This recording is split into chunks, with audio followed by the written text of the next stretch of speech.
My name is James Dixon. Before I move forward, I'm a sports guy. I'm at all the Houston Texans home games for the most part. Make some Astros and Rockets games. Y'all love all our teams, don't you? Uh, I'm impressed at the NRG Stadium when they call the names of the players. I'm impressed at the Toyota Center when they call the name of the players. They shout and cheer for people to dunk a basketball that they don't even know. And as much as I love it, it doesn't change our community.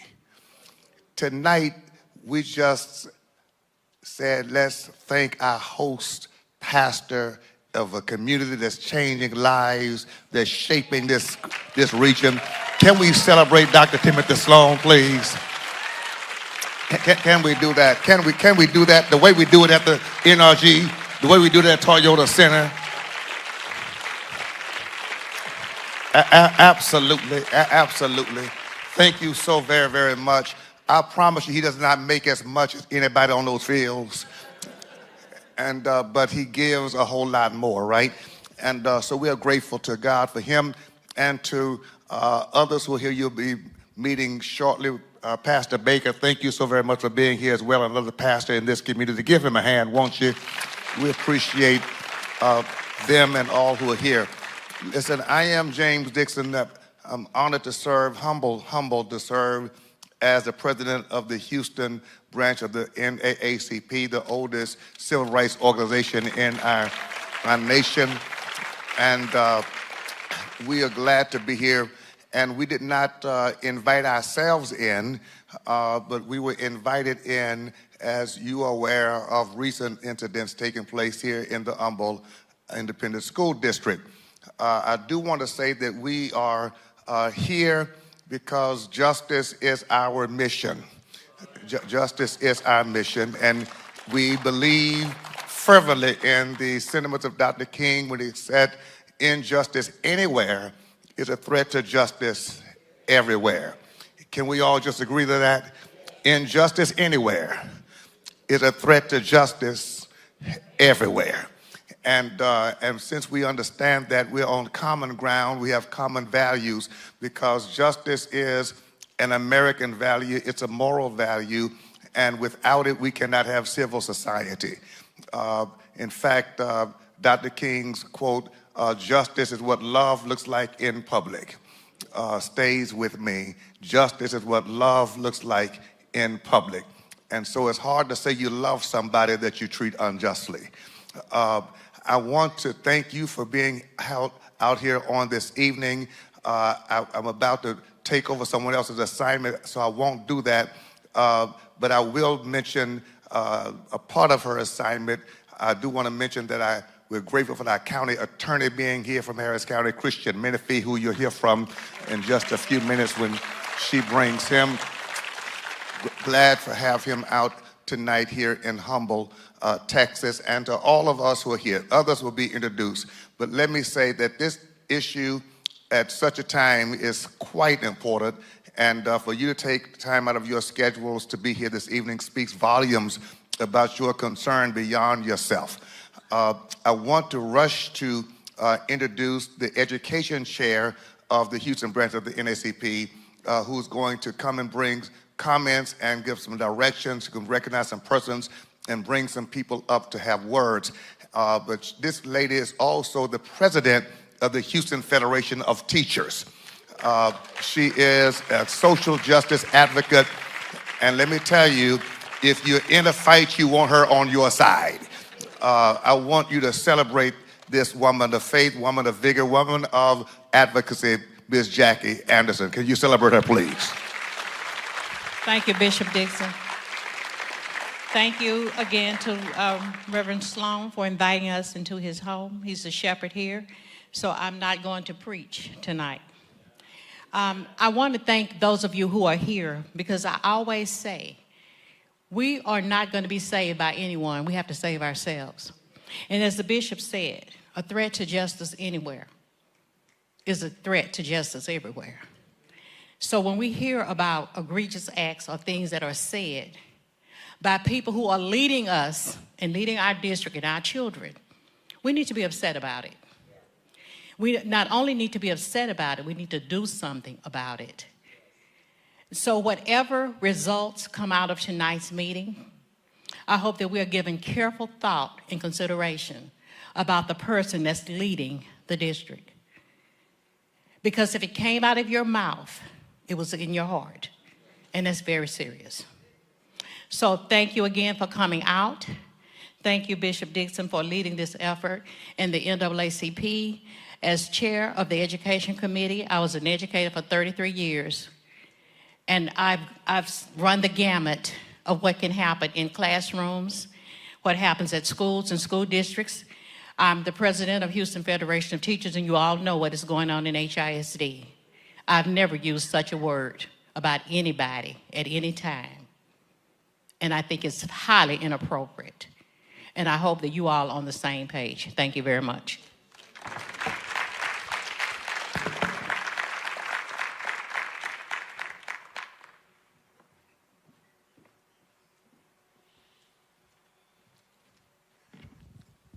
At this time, I want to ask us to hear from people in our community. And by the way, is Congresswoman Sylvia Garcia here yet?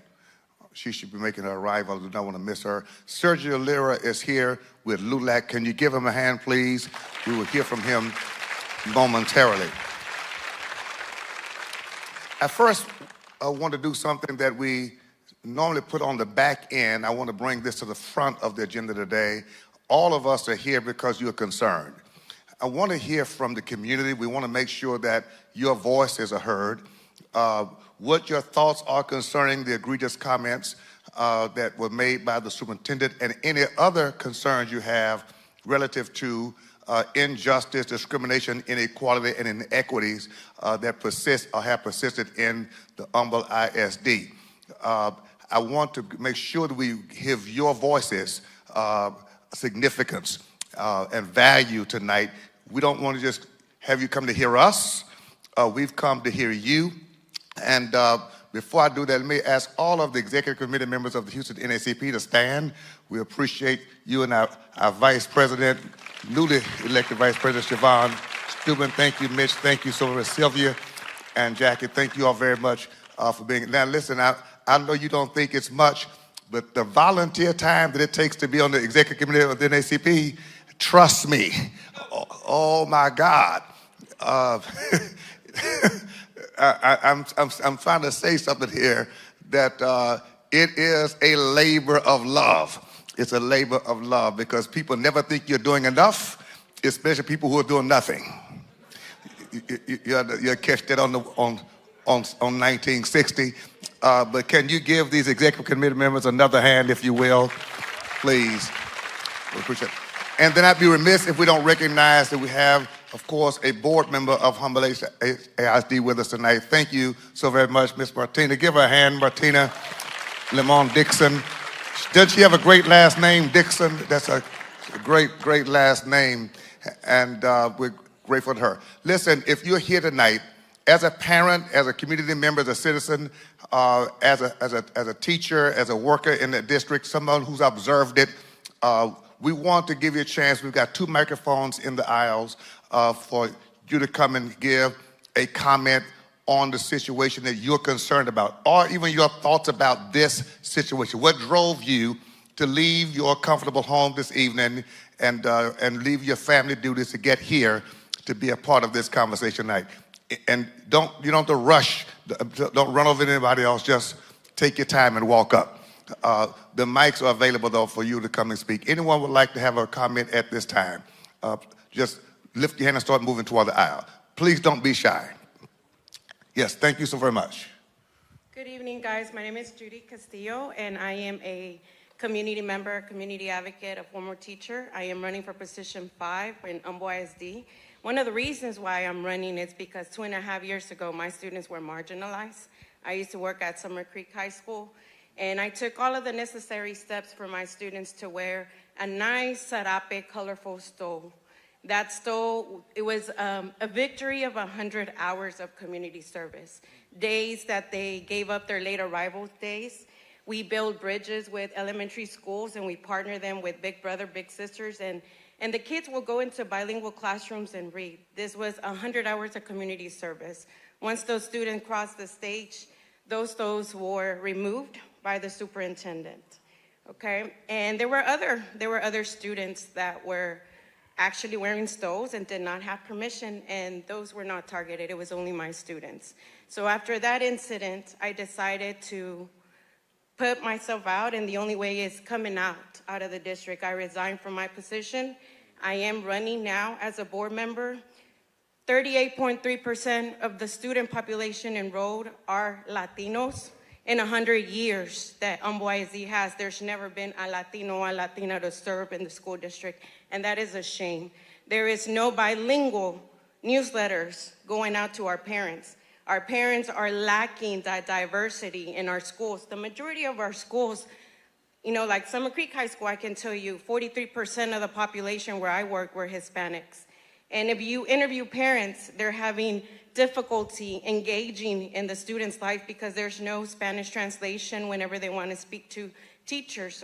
So this is the reason. And the comment that was made by our superintendent just shows the discrimination, that this is not just something that's been happening. You know, it's an ongoing issue, and it must stop. It must stop. And we need educators like myself with a 14-year experience. I have 2 master's degrees and I'm a PhD student. You know, how is it that the school board member does not have a teacher that knows exactly what students need, what teachers need, and that can build those relationships that the district is lacking? So that's why I am here today, you know, to get your support, but as well, you know, to unite with each other and put a stop into this discrimination. And we need to serve better our student population and our parents as well. Thank you very much. Thank you, Ms. Castillo. Thank you. Hi, my name is Larissa Powell, and I am a concerned parent. I kind of become an advocate for many different children over the past 5 or 6 years. I'm really concerned about this statement that the superintendent said. I have parents that come to me that are scared to speak up because they're scared of their skin color and they don't want to get heard. I have parents and teachers that come to me because they're terrified of retaliation. And retaliation in this district is real. It's happened to me. It's happened to many other children. I'm so concerned about what this district has become. I have watched over the past 6 years, and it's heartbreaking.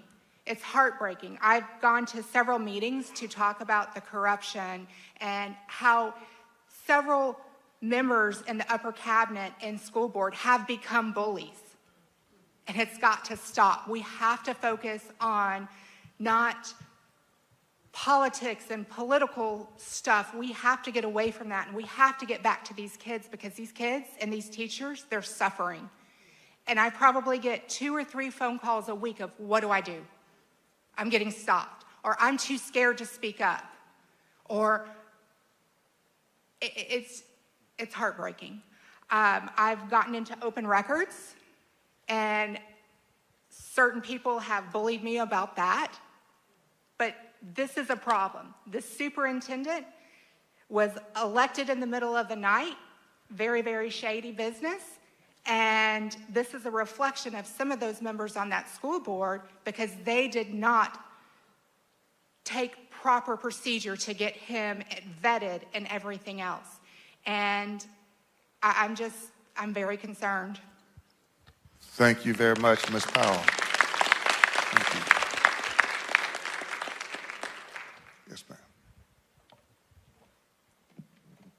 Hi, my name's Jasmine Roberts. I'm a community member here. I'm a transplant to the area. I just here as a support system for everybody here. I'm not a parent. I don't have any children in the Humble ISD system or any school system, obviously. But criminal justice is something that I've taken quite an interest in, and hearing what the superintendent said is just disheartening, and it's disgusting. These are people that we look up to or we're supposed to look up to, and the community's children are supposed to look up to. And to hear that, you know, a man in a mostly minority district say such vitriol is unconscionable. I have a sister who is a K-12 teacher in the Kingwood district, Kingwood High School, and she is all about her students and all about equity and all about, you know, making sure everybody has a voice. And I feel like I would be doing a disservice to myself, to my sister, to my mother, to my family, if I didn't at least show support and have this opportunity to speak. So even though I'm not a parent and I don't have any stake in the Humble ISD system, as a community member, I have a stake in the community. So all of our voices need to be heard. And I want to thank you and Pastor for having us here. I'm unfamiliar with all of this, but just thankful. Thank you for coming. I mean, really, can y'all give her a hand? That means a lot. Thank you so much. Pastor, I'm going to turn and talk to the community. My name is Michelle Bonton, and I've got 2 grandchildren in Humble ISD. So this is very, very real for me. And I know that you guys are upset about this, but I want to encourage you to not waste this crisis.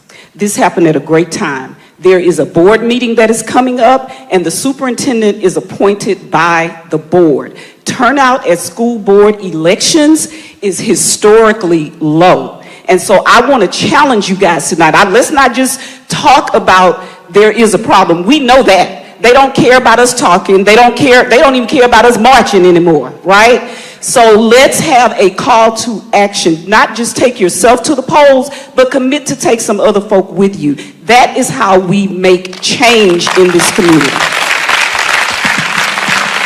Thank you, Ms. Bonton. Ms. Bonton, what church are you a member of? Living Word Fellowship, where my pastor is Dr. Paul Kennedy. You know that's my good friend. Amen. Give her a hand, won't you? Amen. God bless you. Thank you so much. Yes. Good evening. My name is Ima Turner, and I am a parent of Humble ISD. I'm a taxpayer. I'm a member of the Lake Houston Civic Engagement Group, and I think we've got the wrong audience here. We've got a school board that elected this superintendent, and we only have 1 school board member here today. That to me shows me that this school board has vouched for or is in support of or tacitly agrees with the comments that he made.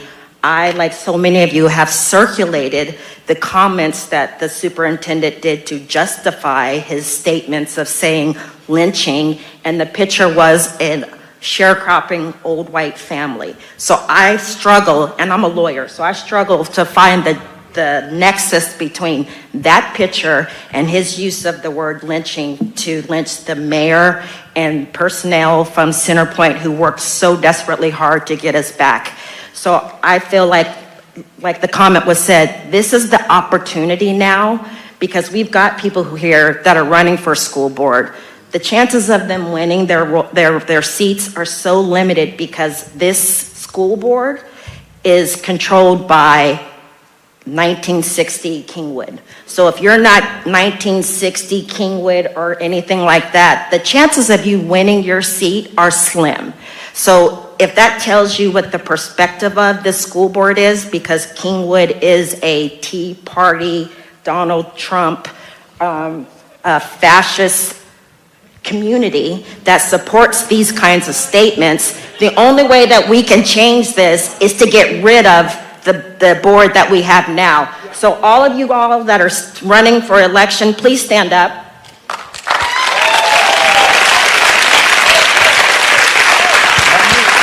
These are the people that you need to be voting for. These are the people. We have 2 African Americans that sit on the board now, and they sat there silently as the superintendent justified his lynching comments. You think that they'd be the main ones who would be challenging this superintendent. They hired this man. They hired this man under cover of darkness. We did not have our voices heard. So I'm just saying, those people that are standing up there for school board, vote for them. Let's make sure that we bring our school board to the other side of 1960 so that we no longer allow Kingwood to control the direction of the school district.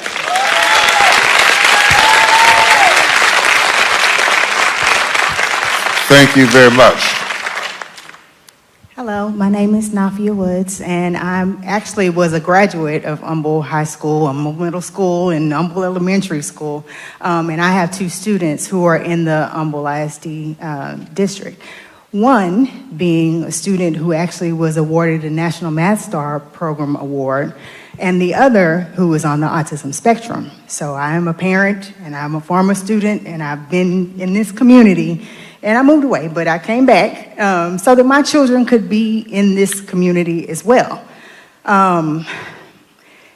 It's tough when you feel like you went through certain things as a child growing up in a specific area, in a specific district, and then now to have your children in the specific area on purpose, because you want them to get a good education, you want them to be, understand your roots and where you grew up and that sort of thing, but at the same time, to have someone in authority to make comments like that. And I'm actually a graduate student as well, so education is very important to me. So my children see that, know that, and for them to have a representative who would look at them a certain type of way because of their skin color and make a comment in that regard because of a skin color issue is challenging. To be able to speak to them and to say, hey, things are changing, things are evolving, when you see and you hear that they aren't.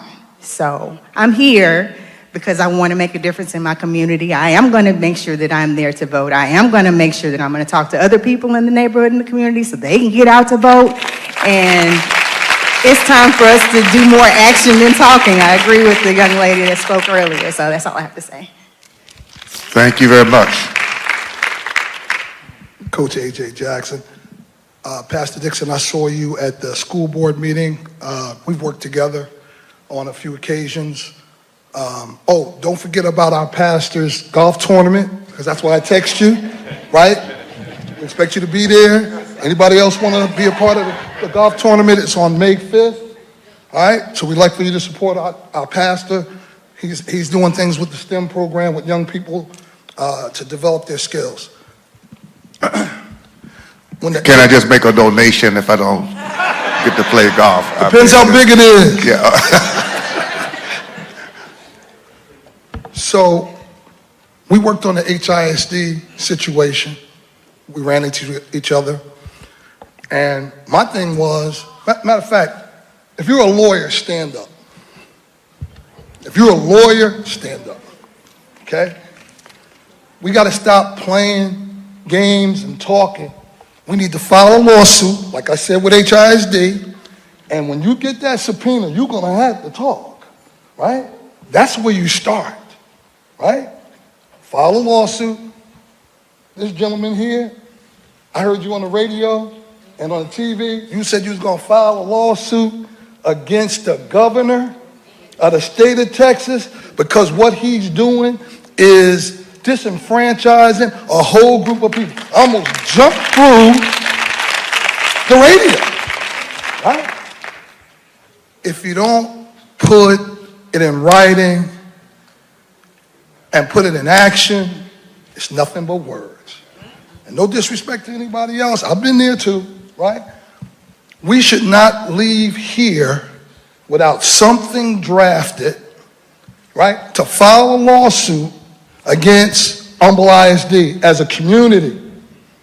And we subpoena everybody we know that knows something, from the inside, from the outside. That's where we should start, in my opinion. Now, y'all lawyers, y'all tell me. All right? But to have a good feeling, because, you know, when they give you that subpoena, you're going to show up. Black, white, old, young. If you got something to contribute, they're going to find out. A good investigator going to find out. All right. And people are afraid. That's why they're afraid. Because they feel like they're by themselves. But if we file a lawsuit as a community, we're stronger that way. Thank you very much. Thank you very much. All right. Here and then here. Yes, sir. Thank you guys for coming out. I'm going to read the same speech that I read at the board meeting last Tuesday to bring awareness to our situation and others. I would like a call to action on Summer Creek's head baseball coach, Coach Daniel Wilson. The Summer Creek baseball coach is very dishonest, dislikes transparency, and practices unethical behavior. The coach's baseball program is rampant with nepotism, indirect discrimination, preferential biases, exclusion, and as many of you guys are mentioning today, retaliation. This needs to be addressed immediately. The Summer Creek head baseball coach deliberately gives low tryout scores to the kids he does not want on the team. This coach also has a defaming playbook he utilizes when he does not want African-American players on his team or the players that are on his team now if he wants to increase their playing time. There are 3 players on his team, one at the varsity level, one JV level, and one sophomore freshman team level. In baseball, the rule of thumb is if you hit, you don't sit. These 3 gentlemen have high averages, top 3 averages on the team, still barely play. This coach also likes to call them raw and insult their baseball intellect. Even though they have been playing situational baseball all their lives with the majority of the kids on his team, this coach labels players with athletic gifts raw. Last year, my son and another African-American player, were excluded. He labels on what? Raw. Raw. Yes. What does he mean by that? That's what I'm trying to figure out. I guess he's saying they don't have skills since they're fast, They're athletic, yes, very athletic. but he just calls them raw. Yes, sir. And that's a derogatory To me, label. it is, yes. Got you. Yes, Okay. sir. Last year, my son and another African-American player were excluded from participating in the scrimmages in class for 2 weeks. They were made to put balls in the pitching machine while the other kids hit. He cut them without allowing them the opportunity to perform in class. Each year, the African-American participants in baseball decreases from each graduating class. As I shared with Bishop Dixon earlier, the 2025 class this year has 1 remaining African-American baseball player. As a freshman class, it started off with 5. They got phased out. The African-American baseball players being manipulated, phased out, and not allowed to play at all at Summer Creek High School. African-American baseball players also find themselves at Summer Creek having to transfer to other schools to get equal opportunity. Last year, I spoke up against this coach's behavior toward others, and I also advocated for my son. This year, my son was deliberately given low scores at trials because I spoke up against this coach's unethical practices. Again, retaliation. I requested a meeting with this coach, and he unprofessionally ignored my request for a meeting. I brought my actions to the I brought my concerns to the ISD athletic director, and he has refused to investigate this coach's actions properly. The athletic director I felt was tone deaf and still has not responded to my email on March 14, 2025. The African-American baseball player in this community just wants equal opportunity. We're finding that certain coaches are trying to keep the game theirs and keep us out. Thank you. Thank you very much. We're going to have this last public comment from the audience, and then we're going to have some of our leaders to speak. You can be after her, then you. Okay. And then that's it. Okay. Good evening, everybody. My name is Dinah Smiling. If you're in a parent group, you've seen my comments. I've been labeled a troublemaker. I'm not a troublemaker. I speak up and I speak out. My daughter was a 2020 graduate from Atascocita High School. My son was at Timberwood. And what I have noticed is there's not enough of speaking up and speaking out. We remain silent when our children are faced with incidents and issues at the school because of fear of retaliation, because we don't want our kids to be mistreated, especially if our students are athletes. That is always an issue because generally the people who are running these teams, they're white. They're white coaches. And when we speak up and we speak out, they take that out on our children because they can't take it out on us. My thing is, as a people, as a community, when things happen, we have to say something then. We can't sit back and be silent and let things go. Right. Yes, we teach our children. I teach my son to be strong, to be resilient, to stand up for himself, but I don't teach him to turn his cheek and not say anything when someone disrespects him, whether it's direct or passive. I teach him to say something then, let them know this is not acceptable, this is not appropriate. With the superintendent making those comments, that is a going trend with other students. They're careless with their words. We have to teach our kids, be careful what you say, be careful how you move, be careful what groups you're in when you say certain things, when you sing certain songs, how you act, how you move, your gestures. But on the flip side, other students, white students, are not taught to respect us the same way. And that's what it is. It's respect, and it needs to go both ways. The same way I teach my son, don't disrespect any student. Their children needs to be also taught the same thing. Be sensitive of what you're saying and what you're doing and how it can make your peers feel. How can it affect them? How can it make them look at you? Because that's what I teach my children. Right. Okay, there's so many incidents. My daughter was a cheerleader at Atascocita High School. She did competitive cheer from 7 all the way to her senior year. Awesome athlete. And I'm realistic about my children's abilities. My daughter was a great cheerleader. Coach Marches was the problem at that time. She came to me and asked me for my daughter to be on a competitive cheer team. She had my daughter participating with the varsity cheer squad at games and at pep rallies. She tried out for a varsity high school, varsity cheer, and she did not make it. Her talent was there. She could tumble, she could base. She's holding girls up in the air on her own, academically sound. Teachers loved her, never an issue, never a discipline problem. And when I asked Coach Marches why she didn't make the team, she said, oh, well, we had outside people vote. Bull crap, you're the coach. You know who you have. There were 3 incidents at that time when my daughter was there. One, my daughter stood up when a fellow black cheerleader was called N-word, and she didn't appreciate it. She let him know, that's not gonna happen here. And she went to the coach, told the coach about it. The coach brushed it aside. Another thing, they went on a cheer competition to Dallas. A white cheerleader accused the black and brown girls of stealing out of Buc-ee's. Turned out it was the white cheerleader that stole out of Buc-ee's. I said, no, not mine. You will not penalize her for that. Oh no, well, it's just everyone. I said, no, pull the cameras and see who did it. And another incident, out of the hotel room, a hairdryer came up missing. Everybody knows, that hairdryer does not do anything for our hair. Oh, well, we're gonna punish you. I said, no, you're not gonna punish her, because I can guarantee you she didn't take the hairdryer. It's not gonna work on her hair. And it was multiple issues like that. But I was the only black parent that ever stood up and defended those black and brown girls. I was the only one that said anything because no one else wanted their daughter to be retaliated against. And my daughter did not make varsity cheer. That was her identity. That was who she was. She struggled her senior year. I'm getting angry while you talk. So. And they took that away from her. You know, and it's little things. It's those things. My son in the 2nd grade was called the N-word by a fellow student. He walked up to him, took a brown crayon, broke the brown crayon, and said, brown is an ugly color. I don't like it.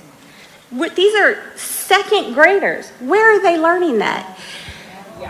A couple years back at, was it a football game or something? The Kingwood, I think it was the Kingwood school, they brought watermelon or something in their gift baskets. I know some of you may have remembered that for Summer Creek.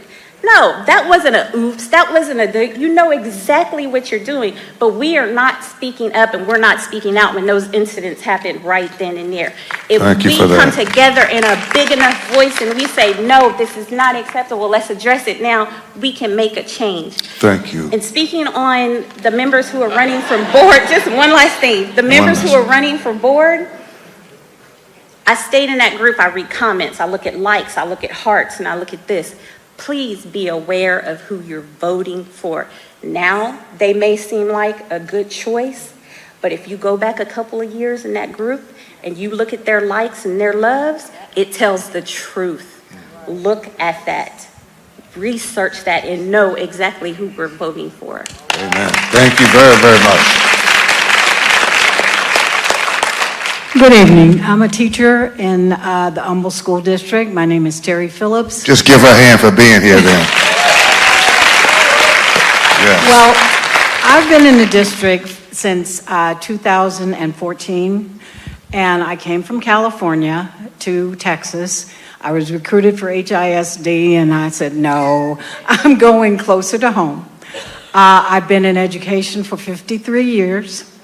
I have been an administrator, I've been a teacher, I've been a mentor teacher, and when I came, I said, you know, let me see if I want to go back into administration, because I came as a teacher. And I was told by my administrator, who I adore and still adore, you know, Terry, you don't have blonde hair and blue eyes. And I said, okay, let me sit back and look. And I'm a person that's an advocate for children. I don't care what they look like. I don't care how they come to school looking, the nose running, the coughing on you, whatever.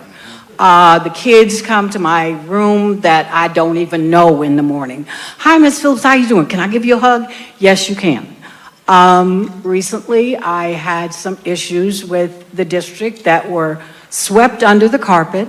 I was going to retire this year, but with a little bit of chutzpah and just the fact that I need to be there for the children.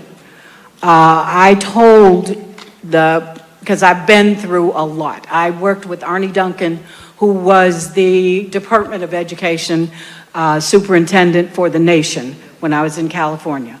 And we fought this same battle. We fought it in the district that I was in. And I worked for LAUSD as well and fought a lot of these same battles for black and brown children. And the thing is, the tsunami has been coming as far as the Humble ISD is concerned. I saw it when I came here. Nobody cared to recognize it, and now it's cresting. Wow. Thank you so very much. I want to, at this time, have some of our civic and elected leaders to speak. Today, we're honored to have with us Sasha Leggett. She's here representing Harris County Precinct 1 Commissioner Rodney Ellis. She's his policy director. Can you receive Sasha, who's speaking on behalf of Commissioner Ellis, and give him a hand as well, please. And good evening, everyone. Y'all got me mad. As Bishop Dixon said, my name is Sasha Leggett. I am the Community Affairs and Advocacy Director for Harris County Commissioner Rodney Ellis. And as you all know, equity and justice are extraordinarily important to him, and he's been on the front lines of these fights for a very long time. I'm here as his representative because I am a former educator. And it is situations like this that made me leave the classroom and decide to take action, which is something we're talking about here, and take my action all the way to law school, because I was determined to get a law degree to sue my school district on behalf of my students. Okay? Determined. That's kind of the radical action people have to be able to take. But what I see in this room and what I hear is not just concern from parents and community members. What I hear is people who want to see change. And what I see is a group of people who are powerful. Alice Walker said, one way that people give up their power is by thinking they don't have any. You all are powerful in this room. You have voices who don't need to just be heard here, but need to be heard at every meeting, everywhere your board members and the superintendent show up. It is unacceptable. This language, the language used by a leader is unacceptable, and accountability must be had. And we're not using accountability as a form of retribution, but what we cannot do is make excuses or allow excuses to be made when intentional language was used and used inappropriately in this setting. That is not okay. One thing that I learned as an educator is that students don't care how much you know until they know how much you care. And right now is an opportunity to show just how much you care by holding this superintendent accountable in whatever form that might take. Whatever you decide needs to happen, even to the point of removal. Now, I'm not saying that on behalf of the commissioner, even though he might agree. But I do believe and know that the decision lies in the hands of this community. You all have every opportunity and the right, regardless of what you look like. And let me just say this too, as it relates to diversity, equity, and inclusion, because that's what's on the line here. People are fighting that, and it is not something that is harmful. Our diversity, our equity, and our inclusion is what makes our communities beautiful.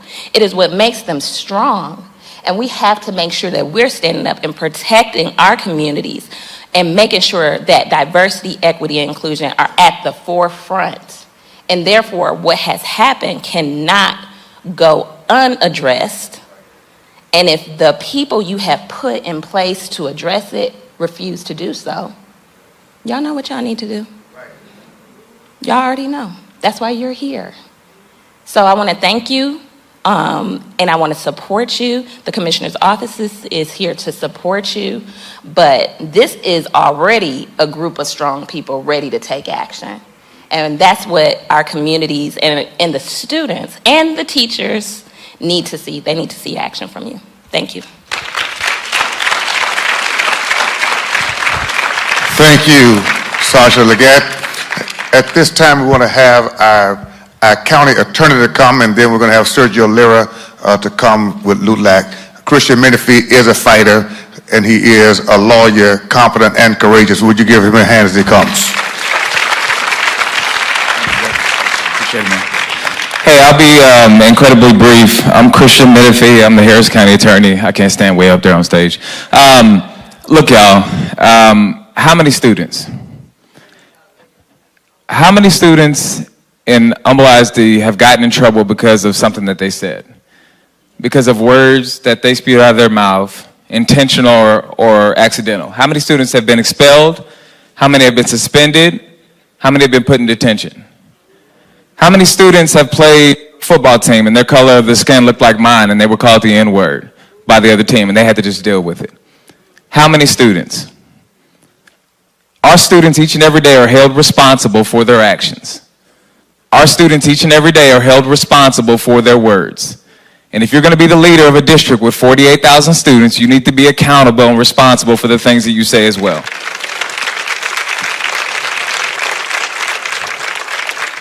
So like I said, I'm going to be incredibly brief. The next board meeting that this is talked about, y'all count me in. I'll be there right alongside you fighting so that we can make sure that he's held accountable.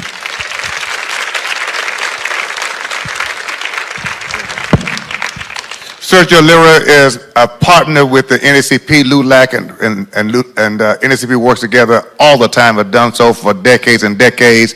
Glad he's here. Sergio Lira. I like Mr. Menifee's motto, but I'm going to stand up here with you. He's an educator by profession, and he's Dr. Sergio Lira. Come on, receive him again, please. Thank you, my friend Bishop Dixon, and thank you for hosting Pastor Sloan, I'll never forget you because I live on Sloan Street. The reason I'm here, I live in Houston, in the Houston area, but friends have called me all week long, and the reporting that's in the Chronicle regarding the remarks made by the superintendent. The purpose of this meeting was to talk about that inappropriate word called lynching. The connotation of the word, not only does it affect African Americans deeply, but also Mexican Americans deeply, because 871 Mexican Americans were lynched right after the Civil War, and 13 states. So it's a word that's very offensive, not only to me, but to our culture. And one thing that I've learned, and I've learned from Martin Luther King and from others why I'm also here, we cannot fight for justice for some people. We must fight for justice for all people. That is why I'm here. Also, in my past life of 30 years in education, I learned one thing, that as an educator, you must model behavior. And when you use words that are unprofessional, inappropriate, offensive, that tells me that you're not professional. You're not competent to lead a district where the vast majority of students are minority students. And I call them children of poverty, children of color, because we do have Anglos that are in the lower income area. We do have Latinos that are Title I students, and also African Americans. But there's one thing that I know, that if you guys win and are elected, I know the school board members at this time, maybe they can at the next board meeting do a resolution and perhaps consider resignation. But if they decide not to, new board members, you have that task. That is within your power and your purview. Let me tell you why. Because one of the competencies of a superintendent is to communicate professionally with all members of the district, administration, teachers, parents, students. That is the number one competency when they hire a superintendent, is professional communication. And when they say lynching, that is not professional communication.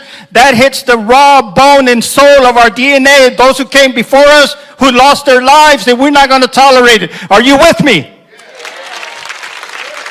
And Greater Houston LULAC, we stand with you. NAACP, Bishop Dixon, you know that we're together in the fight. Thank you, my brother. Thank you, my friend. Thank you. And God bless each and every one of you. Thank you so very much.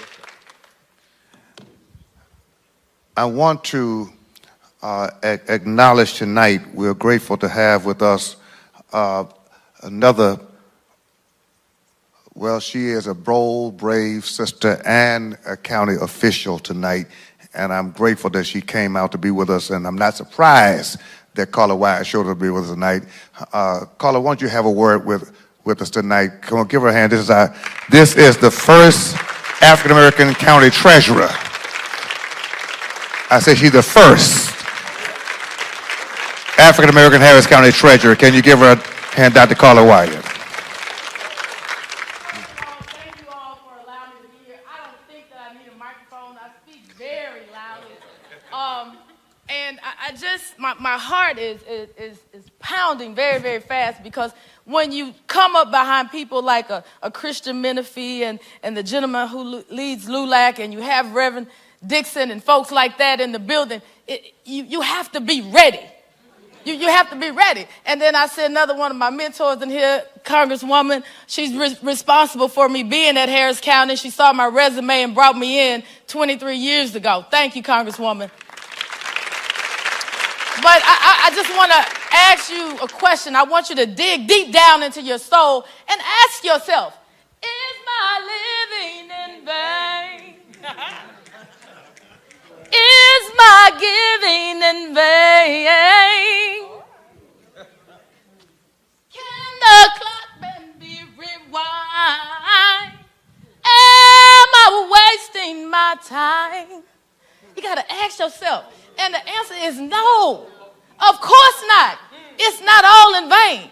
Because up the road is eternal gain. And we have to do something. I don't have anything to say about the gentleman, whoever he is. I don't know nothing about the man. I don't have nothing to say about him. But what I will say to you, that is you have to get up off of your behind. And you have to start to grind so that we can come up from behind. It is our responsibility to stand in the gap. It is our responsibility to know who we are and whose we are and where we're going. And so I'm going to leave with this, Pastor. I know you said keep it short because, I go to the Black Baptist Church. Yes, I say the Black Baptist Church. It lasts all day long.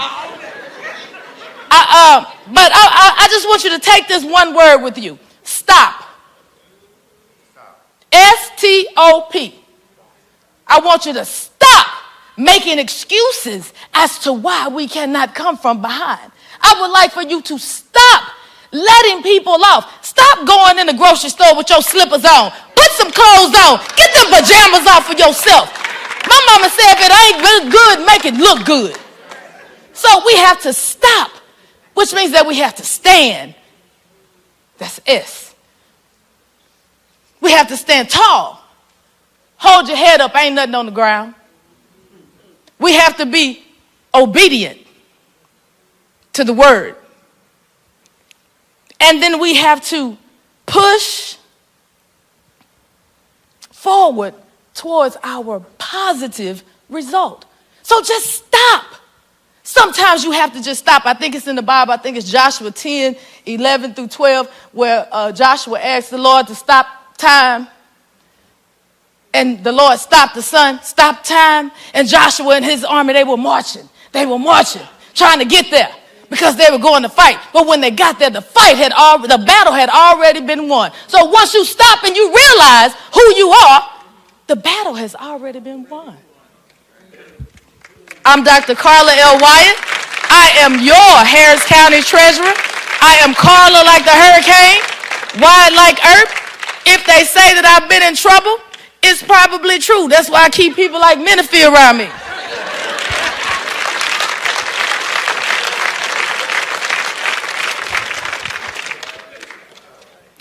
I want to recognize, and then we're going to have our Congresswoman, and then wrap this up with some action steps. Our friend, community leader, former state rep, but still a leader in this community, Jarvis Johnson, is here. Can y'all give a hand for the presence of Jarvis Johnson? His mother is responsible for me having public positions. The first time I was ever on a board, his mother appointed me to the board of the Black United Fund when I was only 19 years old. And not just on the board, the president. And it was her mother, with the support of Mickey Leland, the honorable Congresswoman, who gave me that opportunity when I was not even 20 years old. And as a result of that, I learned how to fail. But she was willing to allow me to learn how to fail while she mentored me. And I will forever be grateful to his mother for that opportunity with the Honorable Mickey Leland, and to see her son that she's raised, who's also a leader, through that tutelage. Can you give him a hand for his legacy in our community? Our Congresswoman is here, Congresswoman Sylvia Garcia. We're always honored to have you. She is a fighter. She is a leader par excellence. We're thankful to you for your advocacy. Congresswoman, will you come and share with us tonight why this issue is important and others pertaining to public education? Would you give the Honorable Sylvia Garcia a hand, and thank her for fighting for us in Washington, D.C., especially at such a time as this. Thank you so much, and thank you to all of you for being here tonight on this very, very important topic, and to all the elected officials and those who want to be elected and those who've been elected and decided to move on and do something else. Thank you for being here, because this is an issue that is not just about Bishop Dixon. It's not just about LULAC. It's not about Jarvis. It's not about the county attorney. It's about all of us. Because I'm here really because all what's happened is things that are happening all over the country when it comes to diversity and inclusion and equity. All of those programs all over the country are being attacked, and it's coming straight from the White House. Okay? Let's put it on the table. That's what I have to deal with in Congress, is all those changes and all those cuts and everything that's going on. And what's really, really bad about that is that it hurts people. It hurts the opportunity for that child that hears that kind of comment, and how it makes that child feel that day, and I wouldn't say traumatizes them. It depends on who said it and how they said it, but it stays with a child. And that is a word that, frankly, do y'all realize that until 2022, just 3 years ago, lynching was still on the books? Still on the books. I was on the Judiciary Committee. Y'all may remember that. Y'all may remember I was an impeachment manager in that first Trump trial. Lynching was still on the books. It was Lucy Macbeth who brought it forward. She's one of my colleagues from Georgia, and it's called the Emmett Till Anti-Lynching Bill. 22 you all, 3 years ago. So of course, when that word is used, you don't have to Google it. You don't have to go to Wikipedia. You don't have to go anywhere. You know exactly what they're saying when they use those words. And they're harmful words. And to have them come from a professional, presumably highly skilled individual, I don't know how many degrees he has, but it didn't help him, did it? So we need to make sure that those kinds of comments are not made again, not in front of children, not in front of teachers, not anywhere, and not coming from that individual at all or someone at his level, because it hurts public education. It hurts everyone in the classroom. It hurts everyone in the community. And I can tell you that, especially recently, I've heard a lot of stuff said about a lot of us. I've heard people make comments against Latinos, against immigrants, against Jewish people, against Palestinians. But you all, every time they attack one, it's really an attack on all of us. Because if it's Palestinians today or immigrants tomorrow or Latinos today, blacks tomorrow, then they're going to go after us. So we have to be conscious of that. And that's why I'm here tonight, to pledge to you that I will continue that fight. I will stand arm in arm with Bishop Dixon. We talked on the phone. He laid out what was going on. I said, of course I'll be there. I have another event. I'll come. I'm double booked tonight. Because we all have to stand together. Because today it's you, but it could be someone else tomorrow. So let's be mindful of why we're here. And remember that in the end, it's all about the kids. All about the kids. And let's keep working. Let's keep working to make sure that our public education system stay where it is and has the resources and money to continue and to protect our children and keep them on track for those opportunities that we all work so hard to give. I still remember Bishop Dixon. He knows I'm one of 10 kids that grew up poor in South Texas. And ever since I was this little, my mother would always tell me, it's education. If you want to do better, and not to have to work in the fields all your life, you got to get up and go to school. And we got to make sure we do that with every child, not only in this school district, but throughout Texas, to make sure that they get up and go to school. But we're the adults. We have to make sure it's a safe, nurturing, healthy, nurturing environment. Because in the end, that's what it's about. So thank you for being here, and God bless.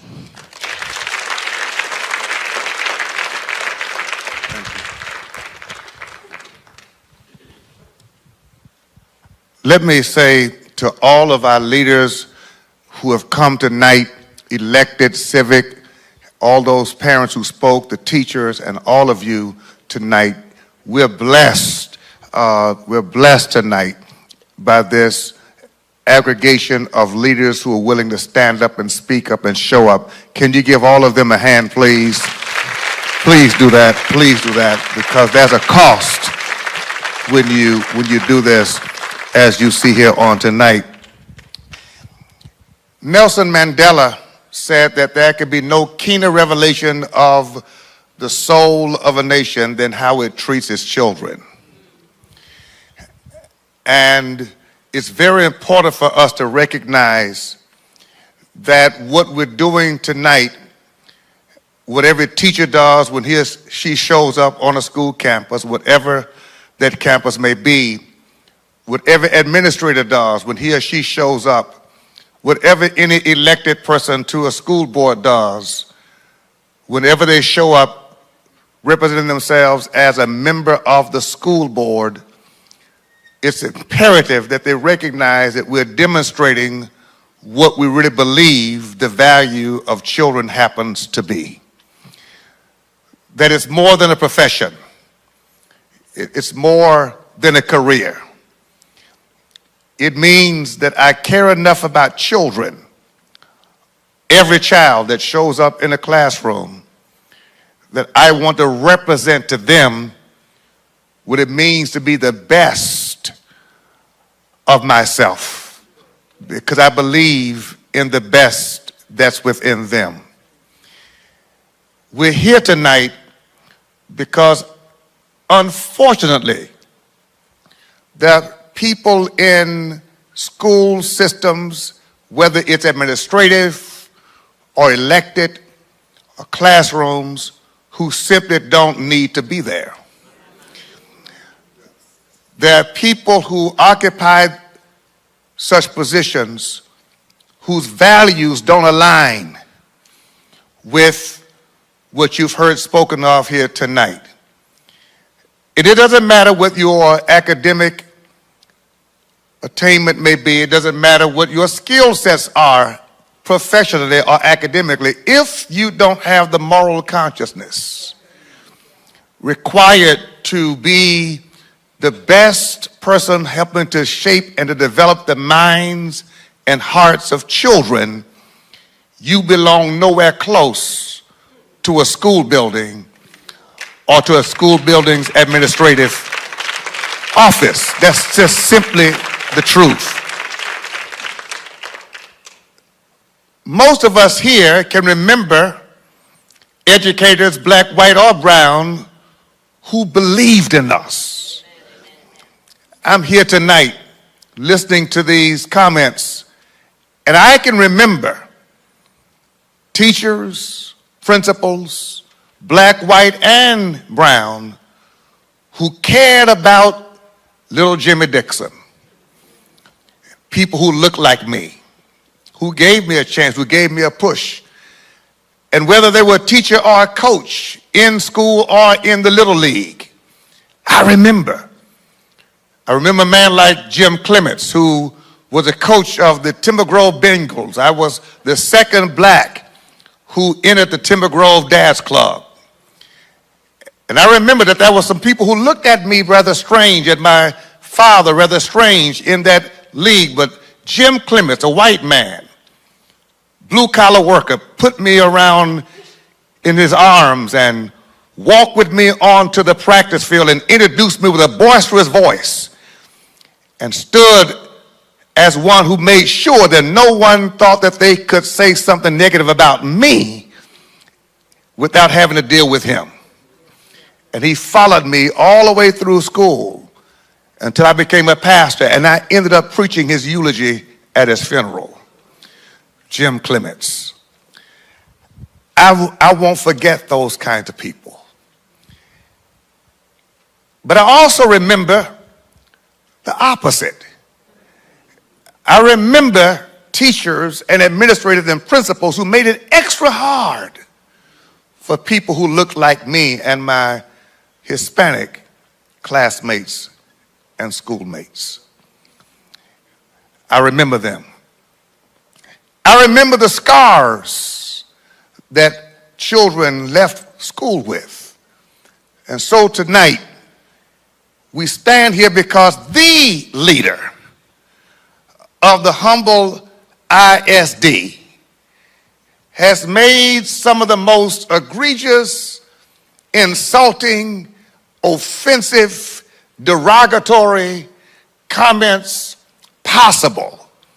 The language of someone who absolutely has no self-control, self-awareness, no socio-economic reality. He doesn't understand where he is. This is America. We are living in the MAGA moment. And you don't have at least the sense, even if you thought it, you should know not to say it. But there's something in the scripture that says, from the heart flows the issues of life. That eventually what you think of most in your mind will find its way out of your mouth. And so tonight, as upset as I am, I'm glad he spoke. I'm so glad he spoke. I'm glad he spoke. Like you would not know that Carla Wyatt was a Baptist had she not spoke. I didn't know she could sing, but we heard her tonight because she opened her mouth. You would not know what was on his heart had he not said something. Because the most dangerous person is a person who does it subtly and in silence and with a pen and with conversations that have not been heard publicly. And we see results of that every day in our society. So tonight, we're here to talk about the fact that the superintendent thought it okay to talk about lynching people. Lynching a mayor, lynching officials from Centerpoint. If he talks about that in public, can you imagine how he would have used that language in private? And brothers and sisters, Texas has a lynching history that you may want to research. We need to be serious about the fact that I heard the county attorney say this, and that is this. What would we be saying about a child, a student, or a teacher who used that language? How many students have lost their positions on a team? How many have been expelled? How many people have had to pay a consequence? And so tonight we got to deal with, what does accountability look like? Leadership is influence. John Maxwell says that most eloquently. Leadership is influence. When you boil it down, leadership is about influence. Do we need a superintendent who uses their influence in racially derogatory ways, discriminatory? Do we need that as a leader? Then we need to be calling for accountability. That means removal.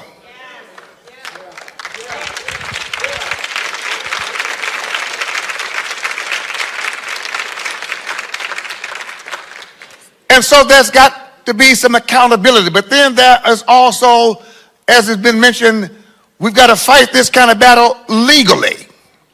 What are the legal ramifications? And I'm not a lawyer, I don't pretend to be one, but if there are legal ramifications, we need to know what those are. And then thirdly, we've got to fight this politically. It's been well stated tonight. We, the voters, the people, have the power to change the face of any public entity if we show up to vote. Now I will say this to us tonight, that if we don't vote, we should just be quiet. If we don't vote, we're saying we agree. If we don't vote, we're saying more of the same is okay.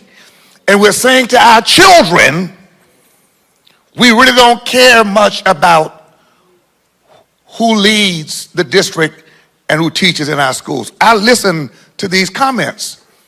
The baseball programs, that's not uncommon, by the way. Around this region, we are dealing with schools who are trying to hold on to certain sports to keep certain people out.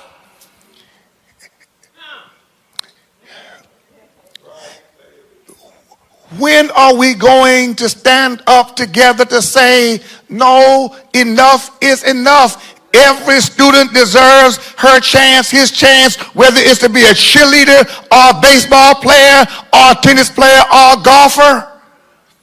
That you don't own the sport because of your color.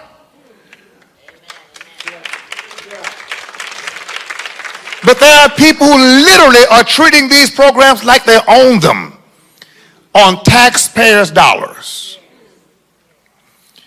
Diversity, equity, and inclusion, and the attack on it is absurd.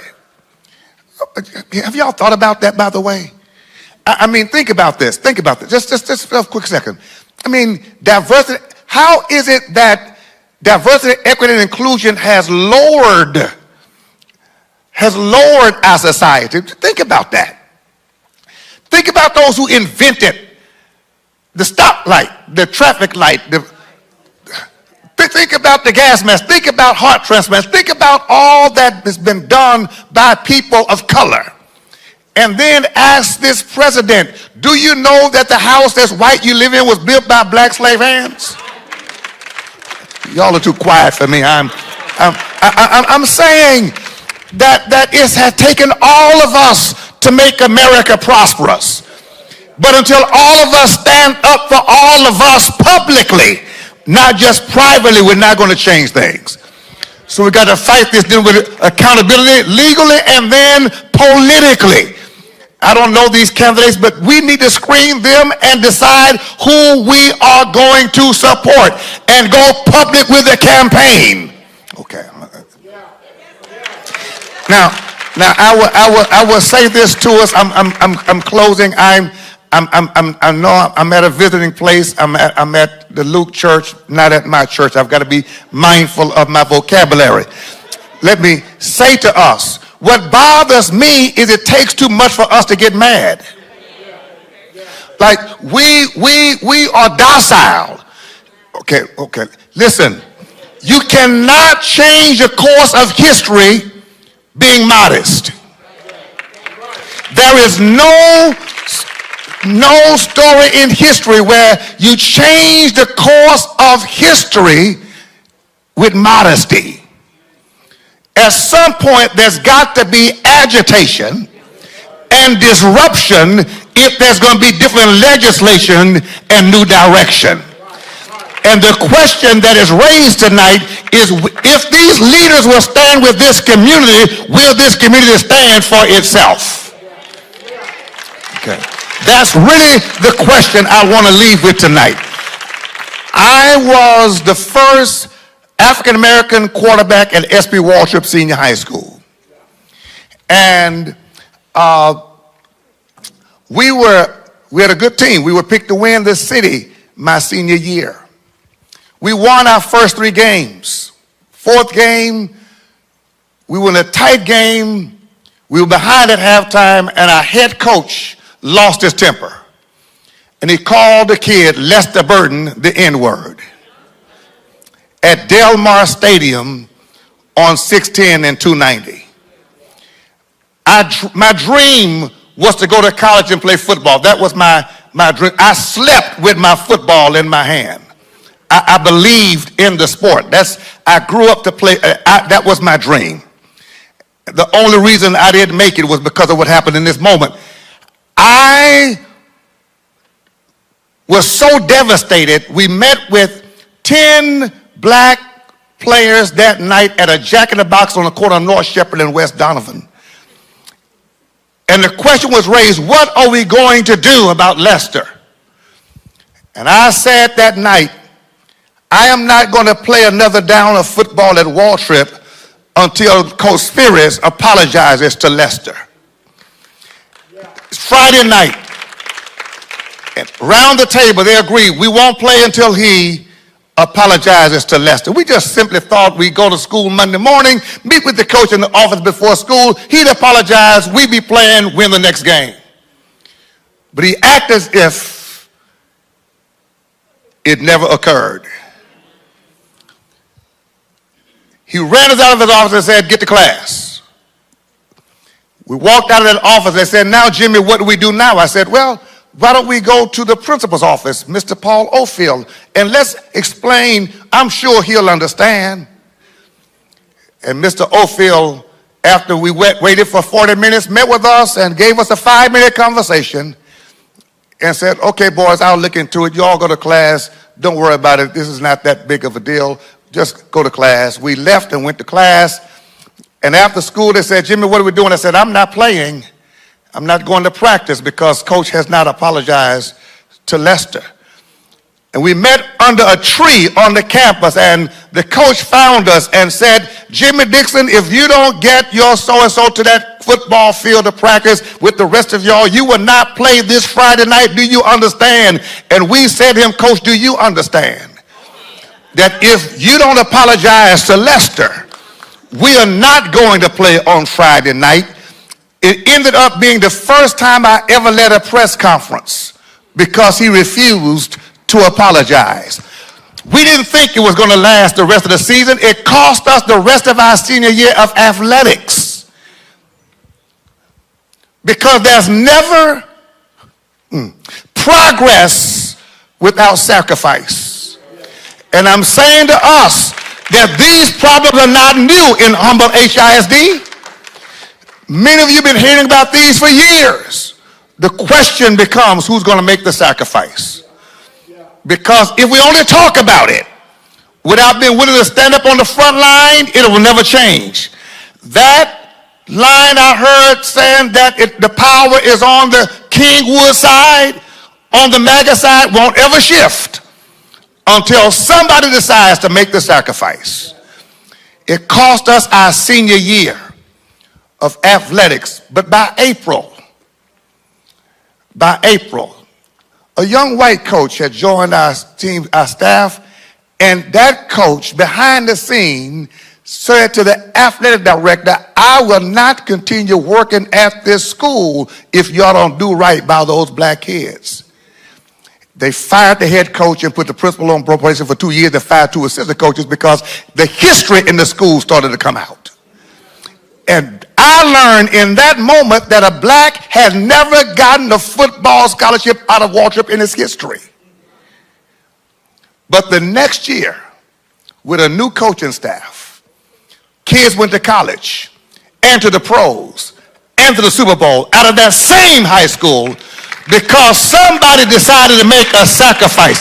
And the question I'm raising tonight is, are there parents here tonight? Are there leaders here tonight? Are there citizens here tonight who are willing to stand up together to say we're willing to be that sacrificial group that says we're going to change things and not just talk about things? That's all I want to know. Because if you will stand, the NAACP will stand with you. If you will stand, LULAC will stand with you. If you will stand, Christian Ministry will stand with you. If you will stand, Carla Wyatt, Jarvis Johnson, Sylvia Garcia, Rodney Ellis will stand with you. And Pastor Sloan will stand. Pastor Baker will stand. And if we keep on standing, we'll stand until change comes. We'll stand until change happens. We'll stand until there's a person in that seat who will respect all people, all children at all times, and the word will spread. There's a new value system in Humble HISD, every child can be a cheerleader. Every child can be a baseball player. Every child can be a winner because we stand for all children. And those of you running, if you preach this sermon and live by this word, I'm sure this crowd will find you worthy of electing you to the school board. God bless you. God bless you. We're going to make change happen. We're going to make change happen. We'll be at the next board meeting, and we'll have a strategy to articulate and a meeting to talk about steps and actions, because this tonight is the organizing time to talk about who we are, but then we'll have another meeting to talk about how we get to where we're going. God bless you. Thank you so very much. Pastor Sloan, thank you for opening these doors. God bless you. Pastor Baker, thank you so very much for being here tonight. And Pastor Sloan, please lead us in the close. Would you all help me celebrate Bishop James Dixon? Come on, y'all can do a lot better than that. How grateful we are for his leadership. Again, let me just say thank you to each of you who have come out tonight to share, to provide context, your stories. We have 3 children here in the Humble School District that have gone through Summer Creek, gone through Wood Creek, Fall Creek, and we have a great deal of investment in this school district and what it means for the next generation. So I'm thankful for the voices who are here, for the leadership, and for everyone who's going to continue in this great fight. And by the way, I am a life member of the NAACP. If you are not, you should be. And so we want to invite you to make sure that you visit NAACP. There is a table outside, out front, and you can stop by and get more information on them. God, thank you for all that has happened tonight. Thank you for the leadership. Thank you for these concerned citizens. Thank you for the fight that you've invested in us. Now may the way be made plain, and I pray that you give us favor and victory. And it's in Christ's name we pray. Amen. We want to ask all the leaders who are here, please come up to take a photo very quickly. And let me just mention this. I did not say this. I meant to say this. We've got to also deal with underrepresentation and deal with disparities, because this district has never conducted a disparity study to deal with who's getting hired, who's getting contracts, and who's being locked out. Because if we're going to deal with equality, it's got to be dealt with across the board, where everyone has a fair chance to do business in Humble HISD. We've got to break